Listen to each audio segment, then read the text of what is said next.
Hello there, and welcome back to the channel. I'm David Steele, and here's my truck, and we are back in the Volvo VNL 300 as a 4x2. Very similar to the truck I last showed on the channel, a few tweaks here or there. On the surface, now we have double exhausts, a mere hint of what could possibly lie under the hood.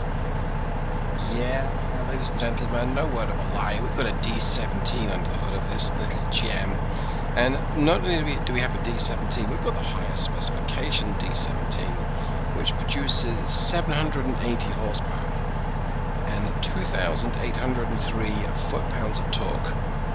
Or in other words, way too much power and torque for a little truck like this.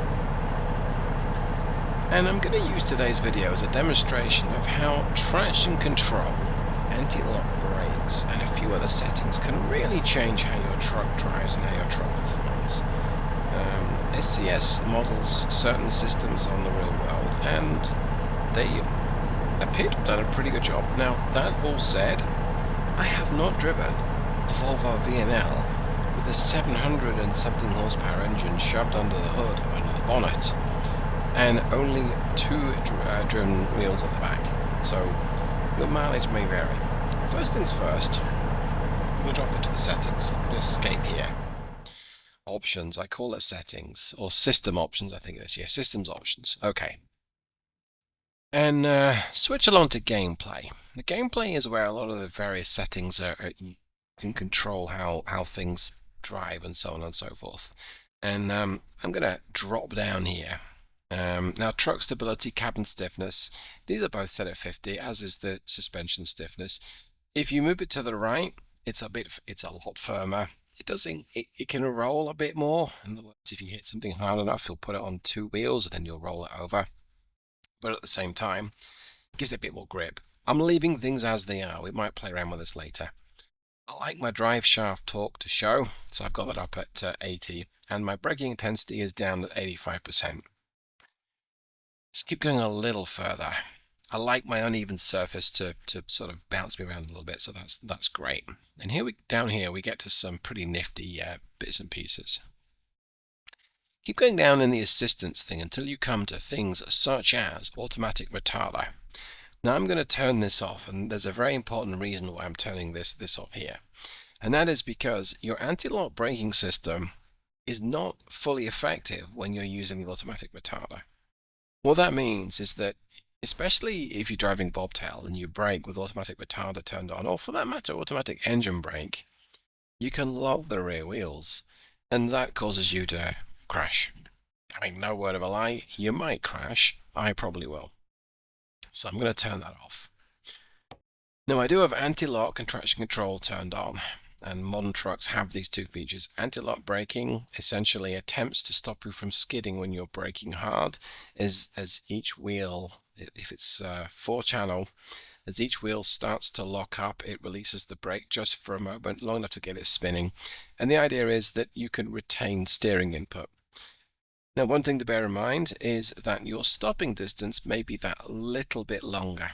And that is, now maybe, and if it is, it's because you're actually letting go of the brakes just a little bit for a period of time. Now, a well-optimized anti-lock braking system, optimized for braking, could stop you in a shorter distance than normal braking. And that's because when a wheel is just starting to skid, you get the maximum braking effort from a tire. But you get minimal steering, and ABS, or anti-lock advanced braking system, is designed to let you steer around a hazard while braking hard. I'm leaving this turned on for this demo.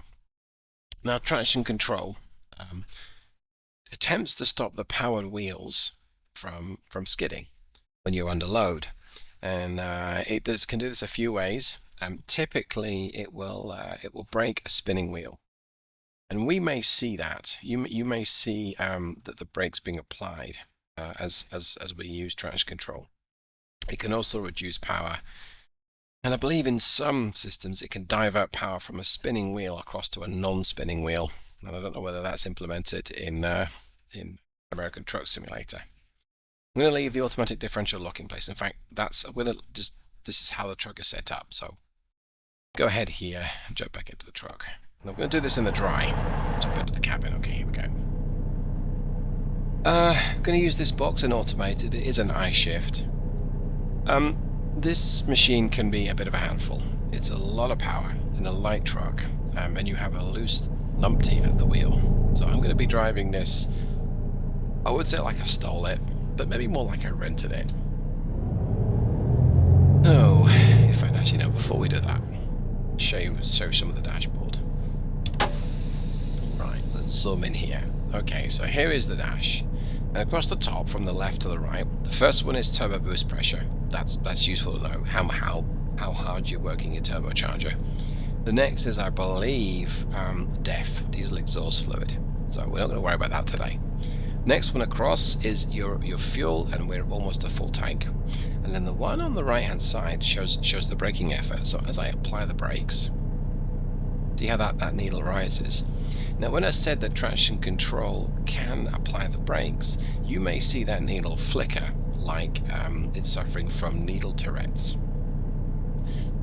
And along the bottom, well, engine coolant, oil pressure, I think that's primary air braking circuit and a secondary air brake circuit. So when those get down low, your brakes get applied automatically. So let's go ahead and make like a tree and get out of here. Now, with all that power going to the rear wheels, and quite frankly, not much weight on it, if you apply too much power, it's going to start to skid. So that's exactly what we're going to do today. Might turn off traffic, we'll see. I'm going to potentially ignore a few lights. I'm going to boot it here. I brake pretty hard to avoid that car, so I'm booting it, and you're going to hit something.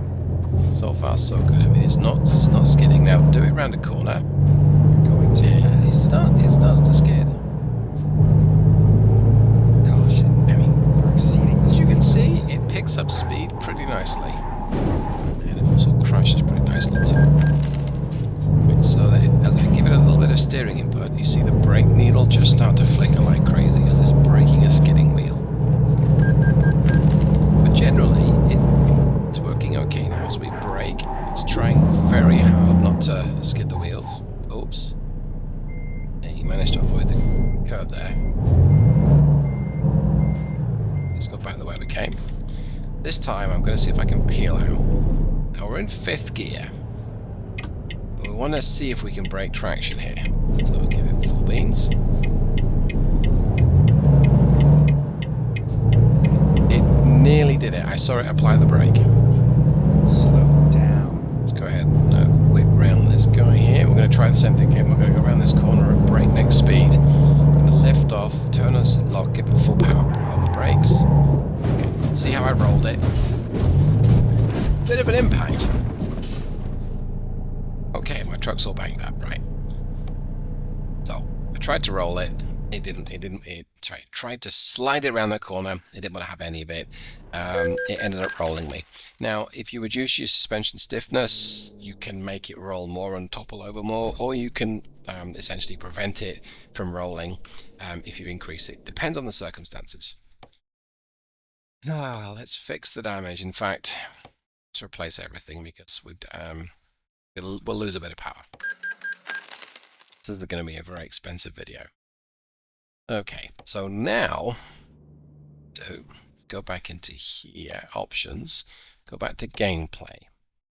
And I'm going to keep traction control turned on, but I'm going to turn off the anti-lock braking system. Now this bad boy is now going to skid around corners when you apply the brake. And I may well roll it, because, well, I may well roll.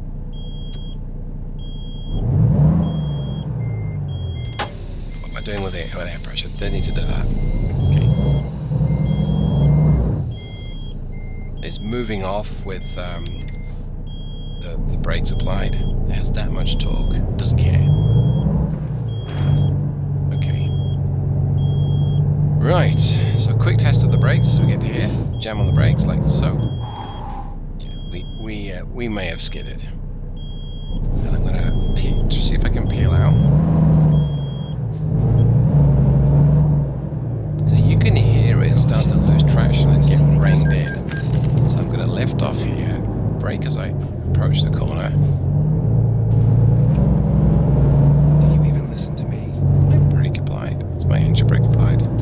Yes, it was.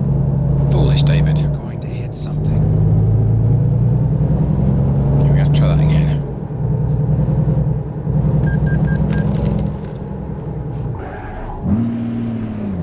The transmission gets totally confused because you've locked the wheels and it thinks you want to be in a lower gear than you really are.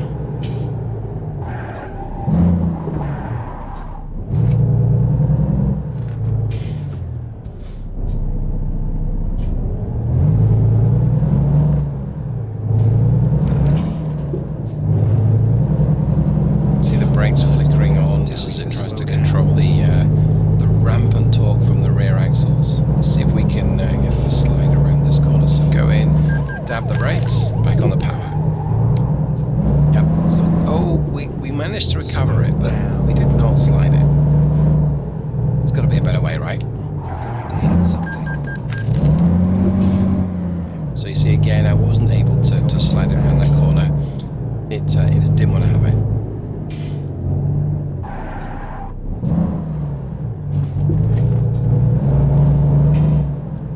So now we're going to go back up to here. We're going to fix everything that we may have broken. Maybe get some new tires. We flat spotted these. It doesn't look like I need to do much, but we'll go ahead and do it anyway. Another $57,000 spent on the truck. Hey, now it's at least it's like new. Go back to here, and now go back into here. System, options, gameplay. Scroll down. I'm rushing through this. Okay. I'm going to turn ABS on and turn traction control off. So now the truck even, not the car, the truck is going to try and avoid skidding a wheel when you're braking hard, but it's going to let the rear wheels spin. And so here, what this might mean is if we brake into a corner, it's going to not lock up the wheels, and then we give it a boot full of power, it's going to light up the rear wheels, and it might help us slide around the corner. Let's find out. I mean, what could possibly go wrong here, right? Where have I heard that before? Gently feather it around here. I'm going to jam on the brakes at the bottom of this driveway. So there's a little chirrup from the tyres there as it starts to skid, and it takes care of it.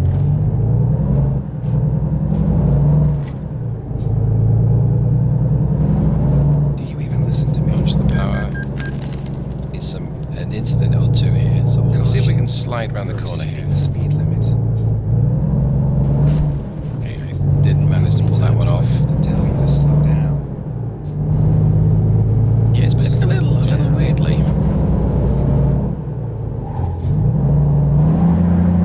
There you go. That was a bit of a power slide.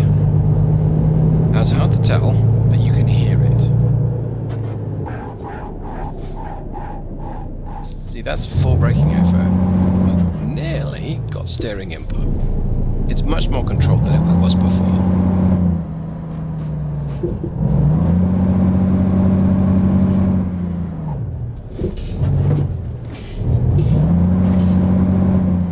Cat's just dumped all over my desk, because obviously, why would she do that? Go ahead and try that again. See if we can power slide around this corner.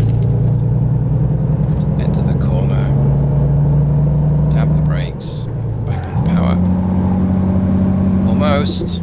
It was better. It was better. Do you even listen to me? Tap the brakes. Sorry, car. This is gonna hurt. Yeah. I might need to turn off AI traffic. I think we'll go ahead and do that, don't you? Here we go. Let's go ahead and fix the truck. I think I had a better chance of doing this if there wasn't stuff in the way. You're going to hit something.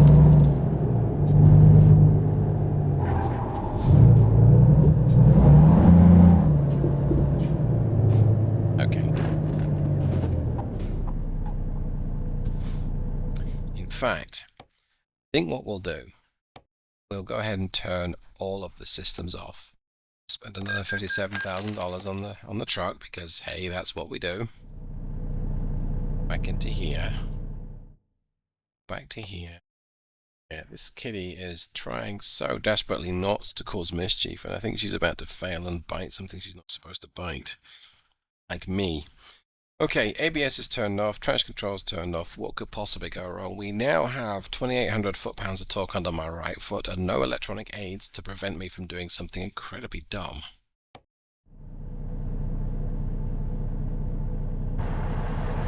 Yeah, this could end badly.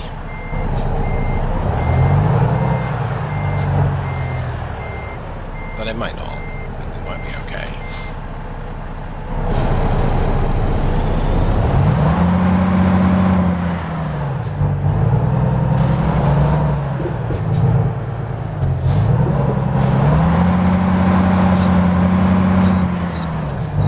It's a little slidey.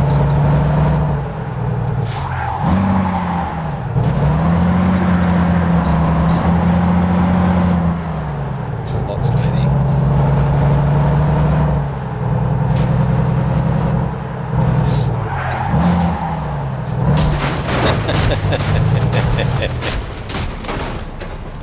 Yeah. Okay. I might have to spend a bit more money on the truck, I think. Oopsie. Right. I'm going to do a couple of things now. First things first, we're going to keep everything as it is in terms of all the electronic aids, but I am going to make it rain. And that's going to cause this thing to be a bit of just a mess. And then we're going to turn on the electronic aids again, and we'll show you what this can make a difference. So if I get this command correct, G-set weather, I think it's 1, is it, to give me rain? Yep, let's try 2. Let's try 0. Let's go back with 1. Okay, now it's raining. I think it's raining pretty hard. Get those wipers on. I'm sure we can make it storm. Is it 3 that storms it? Okay, well, we're on 3. Maybe 5. Oh no. Looks just the same. Okay. Let's go ahead and head out of here.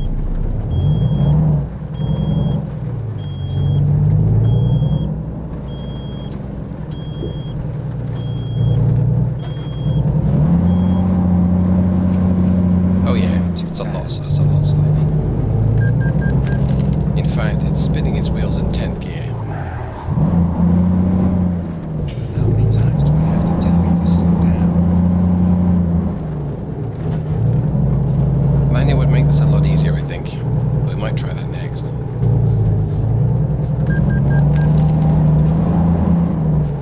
You're going to hit something.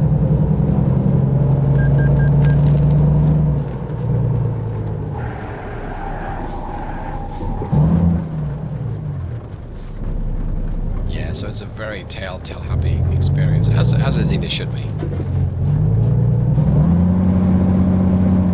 It's just spinning its wheels and not really accelerating that great. This is 11th gear. This is now... Caution. You're exceeding the speed limit. Do you even listen to me?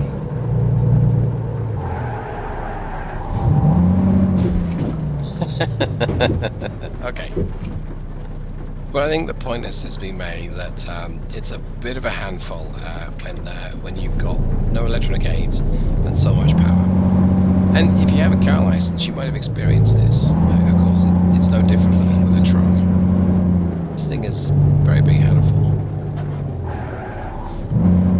What I'm going to do, go back and get it fixed. I think we've broken something.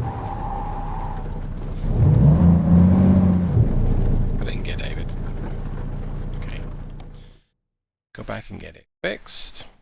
So, and now we're going to show you how turning on the electronic aids does not compensate for the loose nut at the wheel. So back into settings, then options, I think, and then gameplay and anti-lock turned on, traction control turned on.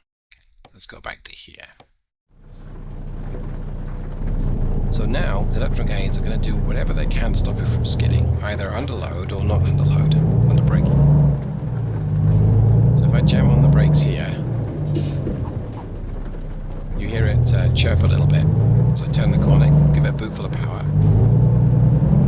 The brake thing is flickering like crazy and it's short shifting me up through the gears.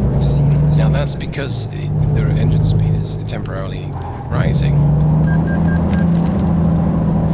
It cannot contain the torque of the engine, but it's blunting your acceleration as you try and pick up speed. Slow down. I lift off, brake in and turn. It's easy to control, but it's still tank slapping. Let's brake hard into here. Turn in. You're going too fast. Girl cat, I will have to beat you if you keep doing this. By the way, I don't beat Cat, I'm just telling her that.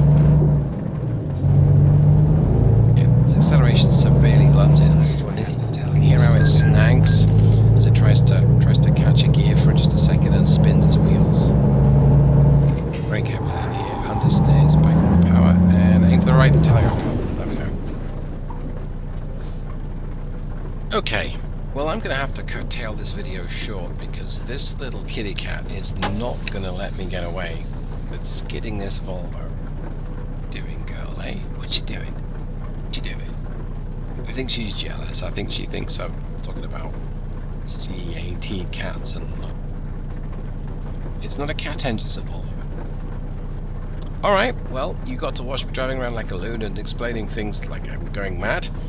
But yeah, the moral of the story is, if you want a hoot, get a 4x2 Volvo, shove the biggest engine you can in it. Actually, not necessarily, because the 2150 horsepower Caterpillar engine is very difficult to drive, and I'm in the red, and I'm not going to be demonstrating that today. But hope you got something from this, hope you enjoyed it, and I'll see you the next time.